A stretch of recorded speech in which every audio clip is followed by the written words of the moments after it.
there, my friends.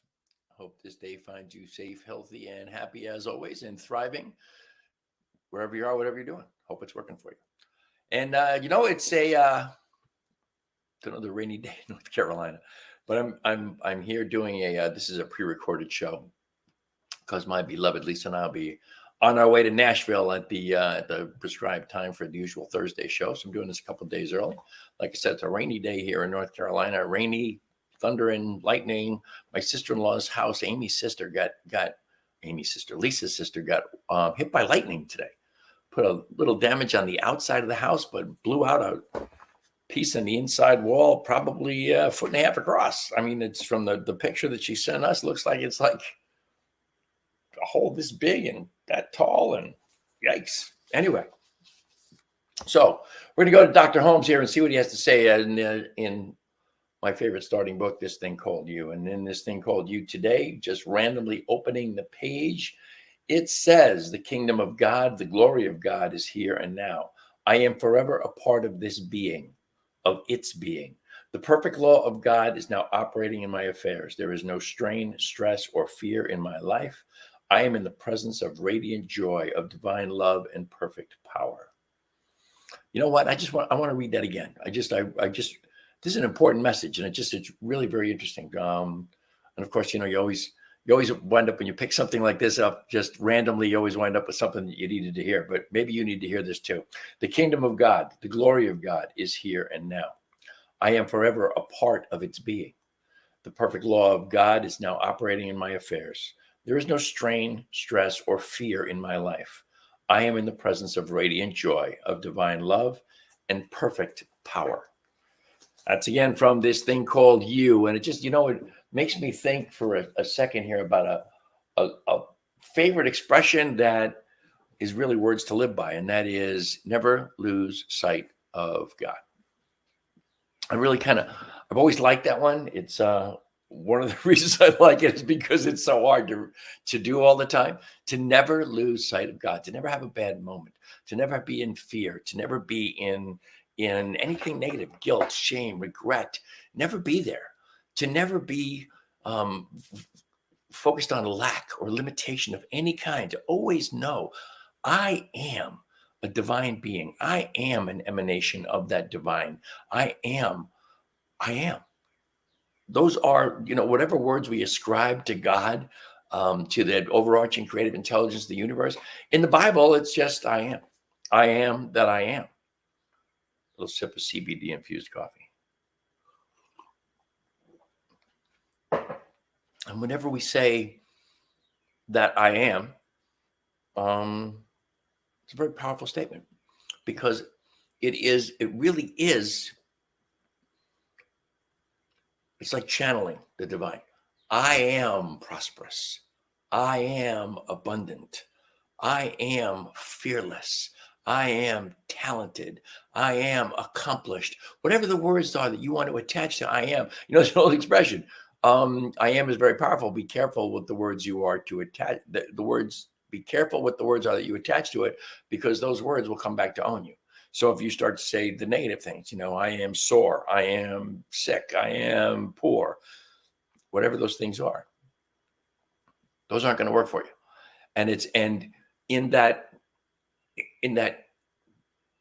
living in the presence, in that living in the moment of, and being conscious of I am, never losing sight of God, then everything that it is that I wish to have be a part of my existence, everything I wish to manifest in my life, flows through me as long as I am it.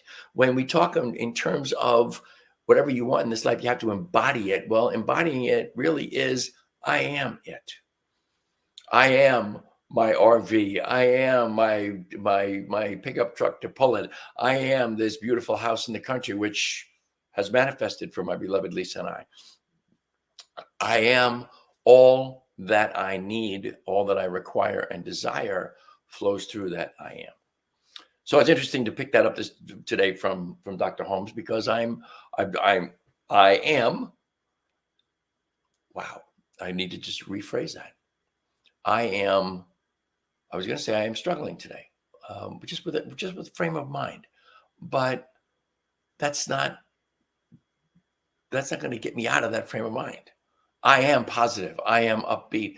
I am in charge. I am absolutely, positively, 100% aware that the divine is flowing in through and as me every single moment of this day and every day. And so it is. Now that beats the heck out of struggling. Now, how do I reframe that? How do I reframe that? That's an interesting, cool thought.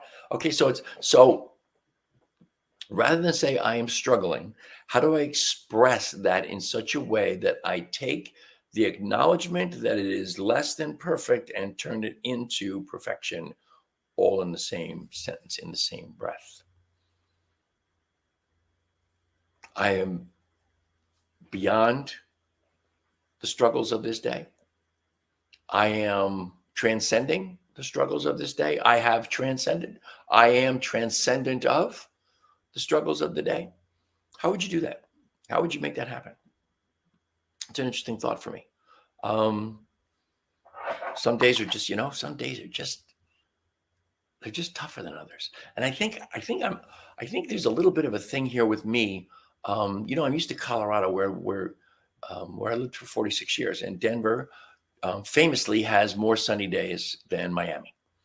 And it's sunny, it's dry. Although this year, I guess there are lots of rain, lots of snow, lots of cold. It's all different. But North Carolina is much wetter, cloudier.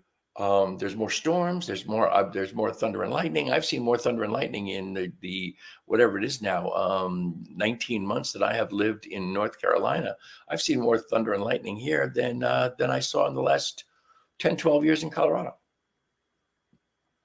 I think they have an effect on me in that there's almost like a doldrums that sets in because it's dark and it's dreary. That's an interesting thing. So the idea of accepting the I am, of transcending the negative, transcending the less than wonderful, is a big deal. I just think that's really cool. I also wanted to touch base with you again here on the continuing my just very, very slow and purposeful reading of Creative Mind. And this is the piece that I just read, I think yesterday morning. Well, I already did the metal equivalence thing with you, which was that's a fabulous piece. That's on pages 50, 51, and 52. It's just amazing in this book. But the one law and many manifestations is the next little piece. And just like the metal equivalence, it's very short. It's just a little more than a page. But here's the beginning of it. People often ask if the law will not bring as much. People often ask if the law will bring harm as well as good. This question would never be asked if people understood that universal law really means. What universal law really means? Of course, it will bring us what we think. All law will do the same thing. The law of electricity can either light your house or it could burn it down. We decide what we are to do with the law. We decide what we are to do with the law. Law is always impersonal. There is no likelihood of using the law for harmful purposes if we always use it for the more complete expression of life. We must not use it for any purpose that we would not like to experience ourselves. So it's just, it's very much the idea of never lose sight of God, never lose track of God. Always recognize that every single place where I put my focus is the origination of a manifested moment somewhere in the future. And in the immortal words of Peter McWilliams' book, you can't afford the luxury of a negative thought. If we always try to frame everything in a light that is not claiming something negative, and again, I go back to the I am. I'm not looking to say what I was trying to get around there. I am struggling. I am up to my eyeballs in political BS. I am concerned about the war in Ukraine. Do we up-level that? Can we say things like, I am absolutely feeling the joy and the love of the Ukrainian people as they transcend the circumstances that have come upon them from Russia? I don't know if that even makes sense as I say it, but I just, that's just kind of a stream of consciousness. One law in charge of all manifestation, for good or for bad. And if we focus our attention on the bad, on the harmful, on the less than perfect, if we focus our attention on the things that we do not like, that we do not want, then what we're really doing is praying for what we really do not want. What is the biblical expression is that, what I have feared most has come to visit me. Because that's where the attention was.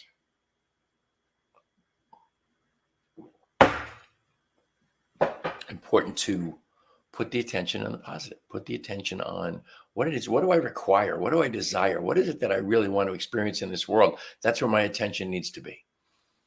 And I don't know if you ever experienced this, but sometimes I'll be having a really good meditation and I'll be really focused on what it is I truly desire to have in this life. And I know that it feels good as I'm doing it. And and it's, there's something that I really want to have in this world. That is the RV and the pickup to pull it. I want a nice trailer and a pickup to pull it. And I have this beautiful picture. And then my mind goes to all the things that can go wrong. The trailer swaying behind the truck on a rainy day downhill. The black water system blowing up. The electricity failing. The generator not working. All these little things that pop into my head out of nowhere.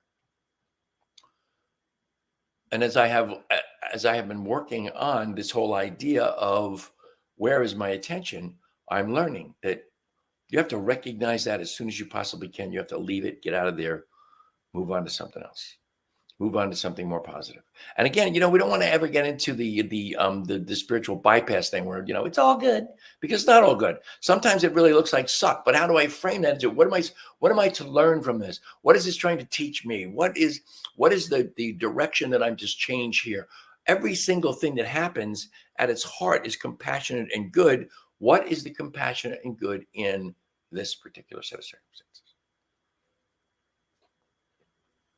Not a bad question to ask ourselves when things are going less than ducky, less than the way we want them. Speaking of ducky, I get a magazine called, why did I go off on this? I get a magazine called The Week.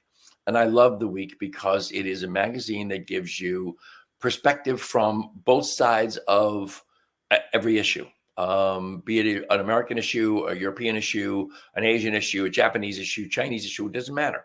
They give you both sides of the coin.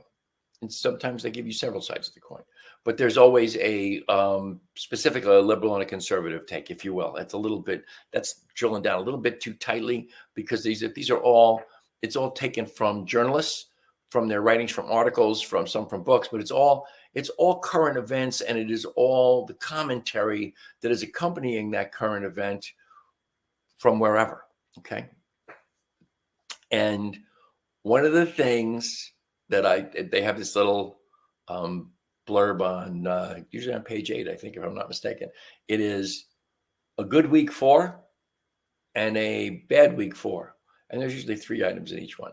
And under a good week for, this week was Facebook.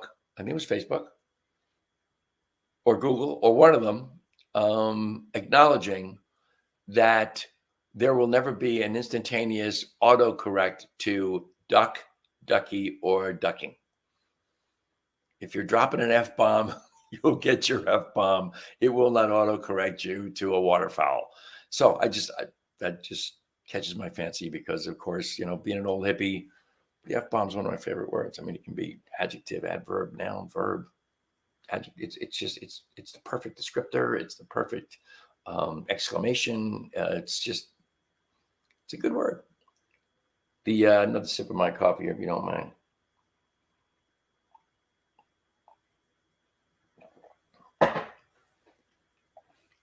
Found myself in my first, today, really, my first kind of politically tinged argument in a long time. I've really tried to avoid those. But I have found myself in one, and I have made kind of my last comment on it, and I made it very clear it was my last comment, and it's all coming from a meme that I posted today. And so what I will do is, if this person persists in being nasty and ugly and making judgments about me and who I am and what I've decided, and I love the dime store psychologizing on Facebook, but what I'll do is delete the post so that none of that perpetuates. It's taken me a very, very long time to learn that on social media. But I think it's really, really important that each and every one of us get to the point where we stop being so brave and nasty and disrespectful on social media, because we can do it with a certain sense of anonymity, even though our name and picture is up there. 99% of the people who are commenting don't know who the hell you are. So it took me a long time to learn, as I said, that wow, you get into these arguments, the only way to extricate yourself is, and to not have the other person's spew, if you will, to not have that be stuck on my wall, is to just delete the post. I don't know why I brought that up, but maybe it had something to do with Facebook admitting or deciding not to autocorrect ducking anymore, which I just think that's priceless. What else have I got for you today? I just I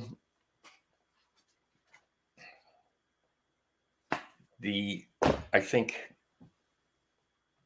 I really didn't have much today. I really did not. I wanted to come on. I wanted to acknowledge that I do my show on a weekly basis every Thursday, 4:00 Eastern time. And even if I have to record it as today, that's what happens. I'm going to read one more thing from Dr. Holmes here. The word which I speak is for that for whom I speak it. Nope. You know what? I'm not reading that one because it's a health thing. I'm not going to do it. I'm just going to flip the page and we'll find something else. I know that I live under the government of divine law. I know that I live in the presence of divine love. I surround everything that seems imperfect to that which is complete and whole. There is no anxiety, no tension, no strain. There is no doubt, no uncertainty. I know that it is impossible for me to be separated from the kingdom of God, which is within and around me. I live in this kingdom here and now. In this kingdom, there is peace, power, and plenty. That's really funny. You can't get away from the original subject, right? What does that say? Never lose track of God. I know that I am living in the divine presence, that I am one with that divine presence, that I am, it is flowing in, through, and as me. This moment, every moment, all day, every day. Pretty interesting. The one, there was another one I had, I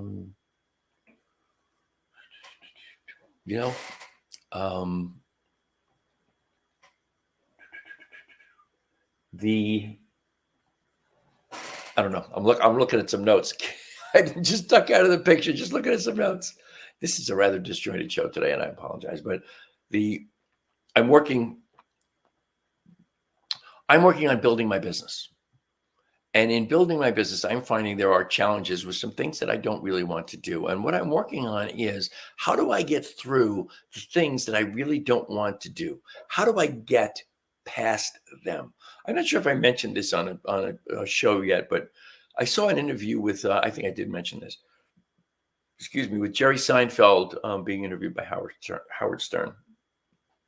And Jerry was talking about the things that he does to create material. And it's really very, very kind of a strenuous thing. And Howard Stern said, it sounds torturous to me.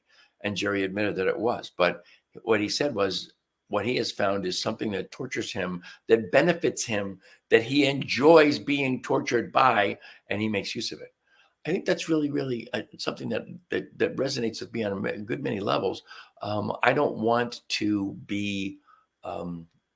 I don't really want to be pursuing success at this stage of my life. At 72 years old, I want to create an impact. The pursuit, the striving is really low energy stuff. You may have goals. Goals are great. If you're into making goals, that's fabulous, but don't get attached to them. Don't fall in love with them. A goal should be kind of a flexible thing, I think, that's out here, that is something that I have in my mind is where I am going, but not something I'm striving for. Because again, striving is low energy. Striving has that whole connotation of work, and I'm not there yet, and I'm trying, and that doesn't work for me. It just doesn't resonate with me. So the idea of never losing track of God is how one might consider making an impact in business. Make an impact by approaching every situation as a loving situation. not necessarily as a sales situation or a marketing situation, but as a loving situation. Have a legitimate conversation with people, and in the process, part of the discussion be, what do they do, what do you do, and how might you benefit one another? How might you collaborate with one another to do something mutually beneficial? Not striving for success, striving not. Oh, see, not striving is not the right word. Not striving for success, I guess it is the right word in that sentence. Not striving for success, but looking to make an impact. We all have instances where people tell us that something we did or said made a difference to them. That's making an impact. And I think it's important to congratulate yourself. I think it's important to acknowledge that and maybe to analyze it. Why was that impactful to that particular person? How might I spread that impactful kind of thought process elsewhere? Anyway, sometimes when you do a show like this, when you do a podcast, you start to feel a little bit like you're babbling. And I think I've reached that point. I want to, that's really all I have for you today. It's a short show, but I hope you understand that that's just kind of what we got for today. And let me see here if I can find this. There it is. Please always remember, New Thought Media Network's a nonprofit organization. Go to ntmedia.org and donate. Just click on the donate button. We're glad to get whatever you have, whatever you can give us, whatever you can afford, whatever you feel compelled to give. If you like what we do, if you like what we're going, and we're going places, we're going to continue this. We're going to build this. We're going to have more and more and more entertaining things, more shows. My next goal is to have way more guests on. Now that I'm settled in my home in Mocksville, time to have some guests on the show and spend some more time working this particular model and making it work for me.